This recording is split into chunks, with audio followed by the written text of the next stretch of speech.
What up, drone freaks? Welcome back to Quad Vision.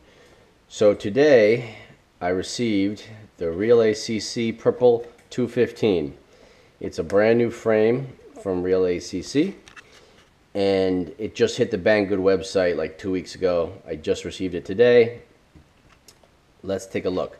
I was looking at the Hippo, which is basically the exact same frame, but this was in stock and the Hippo was not. So just looking at the pictures on Banggood, it was almost identical. And who knows, when things come from China, it might be coming from the same manufacturer, or if not, somebody's copying something, somebody's cloning something. Quality control aside, a lot of these products are being copied, and they're going to be decent quality. We'll see.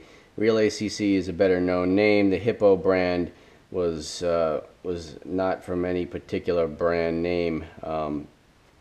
Regardless, I just want to get my hands on it. It's not the lightest frame according to the description, but I was desperate for a cheap frame. It cost me 25 bucks, so why not? Here we go.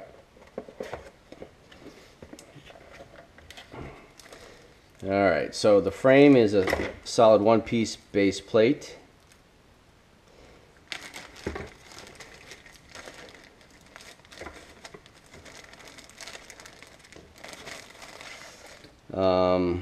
Looks like a normal cut, 4 millimeters thick supposedly. The cut is not perfect, a little rough around the edges, but nothing unexpected. A lot of these Realacc frames are not the absolute highest quality. It hasn't been sanded off on the edges. Let's see here. It has a little bit of flex. I don't know what the absolute strongest carbon fiber is. I assume you want a little flex, because when you crash and you hit at a really bad angle with a lot of weight behind it, you want your frame to flex. You don't want it to splinter and shear or break. There's a little flex in it, but 4 millimeters. It looks like it's identical front to back. All right, let's see here. What else we got? We have side plates, carbon plates, and the top carbon plates in here. These pieces will attach to the aluminum infrastructure. Let's see here, 2 side plates. A little dusty, not too uncommon with these products. Here's the aluminum infrastructure, side aluminum plates here. Nice purple color, nice powder coating, no flaws from visual inspection. Feels pretty light. I guess this is for your VTX antenna. I might be using a micro VTX from Yashin. Might not need this. If I can, the weight can't be much, maybe a couple grams. What do we got here? A bunch of screws. Looks like 2 different lengths. You get 4 landing pads for the bottom plate. Why not? You get a strap. Let's see here. You get a battery plate, carbon battery plate, battery pads. I never really use these, but all the extra amenities are always welcome. We have here looks like a battery piece of rubberized battery pad, sticky piece or sticky tape to go on the bottom. I prefer Velcro myself, but some guys like to run this kind of stuff. This is extremely thin. It doesn't really have a lot of padding, but as I said, any extras are always welcome. And you get a strap, Realacc branded. What else we have here? All right, we got a Matech mini power hub, PDB basic, but better that this PDB doesn't have the XT60 attached directly to it. You attach the leads, the wires, although it would have been nice if they supplied an XT60 connector, which they did not. I personally don't intend to use these PDBs. I mean, especially with a really tight build. I mean, look at the profile of this quad. It's going to be just, you know, 15 millimeters high over here. At the most, you know, you're not going to have a lot of room. You're not going to be able to run multiple stacks or boards in your stack.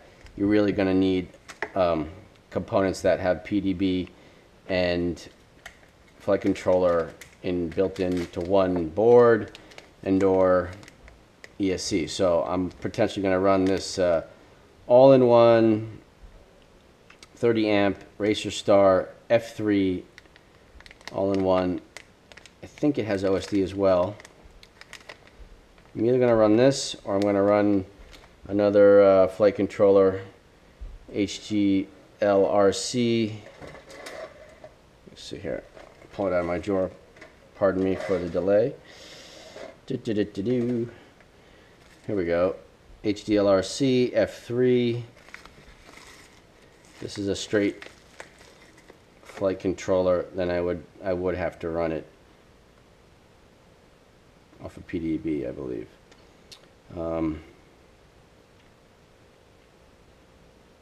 see here. Yeah, so I'm still figuring it out. But the important thing is we're looking at this interesting new frame. It also comes with a standoff for the PDB and or your flight controller. So next step is to put it together and weigh the naked frame. The description on Banggood said it's 106 grams. We'll see if that's accurate. If I can come back on weight on anything in general, I will.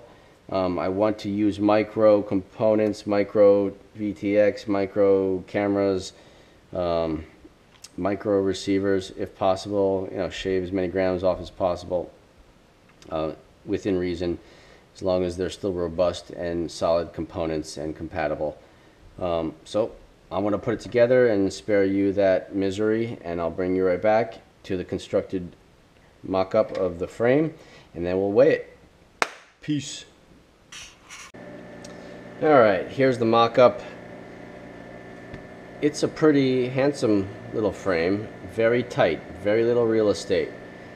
Very similar to the Frog in the sense of compact, limited space. Just for comparison's sake, my Frog is dead. Went to Frog Heaven, but I retained some of the parts, and just to, you know, give you an idea what the, you know, the top section looks like. It's about the same. You know, the Frog's slightly more compact, in fact. I haven't gotten around to getting another Frog frame. I'm not 100% sure I will, but I do think that Frog frame is a great frame, mainly because it's super compact and light. But we're here to talk about the Purple 215. It reminds me a lot of the Frog in the sense that it's super tight, super compact. But it apparently, according to the description, is not the same lightweight setup. But we're going to find out right now, just to see if the description is correct. I'm going to power up the scale. It's zeroed out. I hope we can see that, but I'll let you know, of course. Zeroed out. The frame goes on. 107 grams. 107 grams, that is what the description said. Although we didn't add the battery plate, you add the battery plate, which is a pretty substantial battery plate, and it's coming up as 114 grams. If I recall correctly, the Frog with the battery plate was 86 grams, I think. So we're talking, you know, an extra 30 grams. This frame is certainly not the lightest. Or, you know, about 28 grams heavier. Yeah, so this frame is definitely not as light. Certainly attractive looking. nice purple color. You know, it occurred to me that they really don't need these carbon side plates. They don't really do much except create a structure for the camera, which, if the engineers were a little bit more savvy, they could have done what the Frog did and put the structural integrity for the camera in the aluminum side plates. So, you know, with the Realacc Purple 215, you know, these carbon side plates are kind of redundant in my opinion. They might add a minute amount of added strength, but these aluminum side plates are pretty sturdy. What they mainly do is add a space to mount a mount for the camera. And unfortunately, to put them on there, you have to add at least 3 or 4 screws on each side. So that's where all the extra weight comes from, I assume. I do have the VTX antenna mount here for your pigtail, or I guess this slides up and down, or it's adjustable, so you could angle it, which is nice. I might not use a full-size VTX. I might have a micro VTX, and I might frankly just remove this and these 2 screws and shave off a couple grams. I'd like to, you know, stick with really light frames. I'd like to stick with frames in the 80s. Hopefully, you know, they'll get lighter. We'll see. But, you know, this frame looks pretty solid. I'm going to build it out and put it up there for you guys to take a look at, hopefully. So I think, you know, I haven't added these little extra doodads. You know, they're pretty minuscule. A gram here, a gram there. But the naked bare frame itself here is 106, 107. And then if you add the stock battery plate, it's 114. I guess I still have the Frog battery plate, which is not as big, it's not as substantial, less protection, but it is certainly lighter. About 3 grams lighter, in fact. So, you know, you could always run with a lighter battery plate or no battery plate at all, depending on how you like to fly and how, you know, how important you think shaving, you know, 2, 3, 4, 5, 6, 7 grams is. In any case, this is the Realacc Purple 215. Very handsome looking frame. Kind of versatile with its adjustable VTX mount, but not the lightest. Definitely pretty attractive looking and very compact, very tight. So, you know, once again, if you want to seriously consider this frame or the Hippo, which the Hippo on Banggood's website is being stated as, I think, 95 grams. It's the identical frame. Looking at it, almost, you know, it's almost identical, except for maybe the motor mount area where they skeletonized a little patch in the end.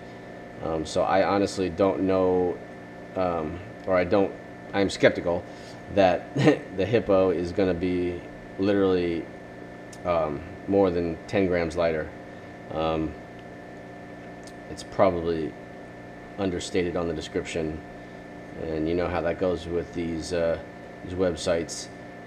They're not terribly accurate, but I have to say that frame and this frame they look identical, and you know, in different pictures they have different types of screws, but the actual frame is the same structure. It's only the base plate that's slightly got a different pattern or different design on the motor mount. In any case, I hope this is of interest and helpful if you're considering this frame. Seems like a decent frame. We're going to build it out, fly it around, rip it around, beat it up, and hopefully not destroy it. And then we'll you know, see what we think.